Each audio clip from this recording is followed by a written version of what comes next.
कल एक पेशेंट मेरे पास आए और उन्होंने कहा मुझे shock wave therapy, low intensity shock wave therapy advice की गई है, क्या आप मुझे इसके बारे में बता सकते हैं? नमस्कार, मैं doctor Vineet Malhotra, urologist and sexologist, VNA hospital नई दिल्ली से।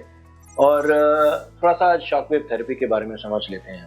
तो उनका जो मेन क्वेश्चन था वो ED-1000 के बारे में था, क्योंकि उन्होंने सुना हुआ था कि वो सबसे फर्स्ट डेवलप की हुई टेक्नोलॉजी थी, सबसे बेहतर मानी गई टेक्नोलॉजी थी। और अब क्योंकि इतनी सारी मशीन्स और टेक्नोलॉजीज अवेलेबल हैं, तो उनको बहुत कंफ्यूजन था कि कैसे सिलेक्ट करें, क्या वो अप्रोप्रिएट पेशेंट हैं या नहीं है उसके लिए, वगैरह वगैरह। फर्स्ट थिंग, जितनी भी ये low intensity shock wave therapies हैं, इनका बेसिक पर्पस ये है कि ये एक छोटी सी चोट को मिमिक करते हैं। ये ऐसा प्रिटेंड करते हैं शरीर के ऊपर कि ये हल्की सी चोट पहुंचा रहे हैं।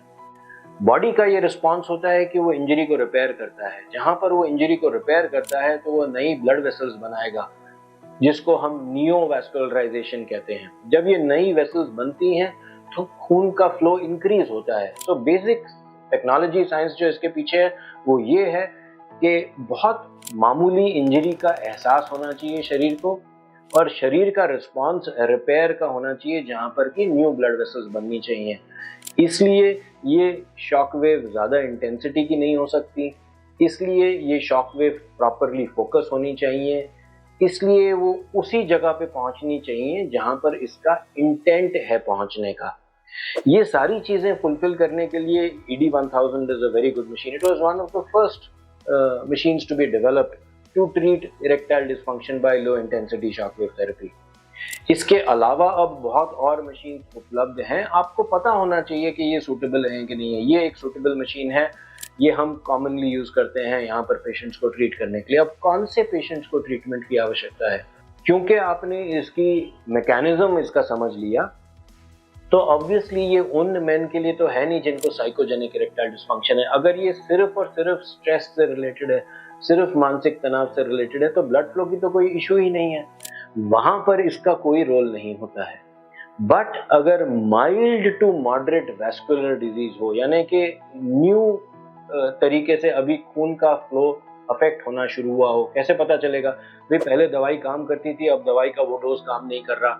पहले दवा काम कर रही थी, अब दवाई काम ही नहीं करती है और इंजेक्शन की जरूरत पड़ सकती है। ये सारी कंडीशंस बताती हैं कि अब वैस्कुलर इफेक्ट भी आने शुरू हो गए हैं।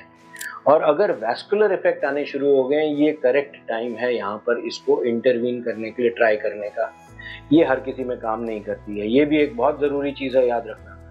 शॉक वेव थेरेपी 40 से 50% लोगों में, 40 to 50% मेन में काम करती है। बाकी लोगों में for some reason it is not going to work. अब जिनमें काम करती है इसका कंप्लीट हमेशा के लिए परमानेंट इफेक्ट नहीं होता है। सो आज तक की जितनी स्टडीज आई हैं, most of them are studying the duration over 2 years। तो ये पाया गया है कि इनमें से कई सारे लोगों को 2 साल के बाद फिर बूस्टर डोजेज या रिपीट डोजेज की जरूरत पड़ सकती है। सो ये सारी चीजें समझनी जरूरी हैं। वन, कौन सी मशीन आप सिलेक्ट करेंगे। दूसरा, क्या आप वाकई में उसके लिए कैंडिडेट हैं या नहीं है।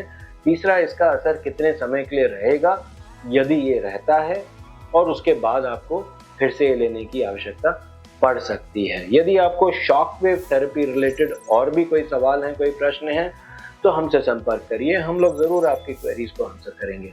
थैंक यू, धन्यवाद।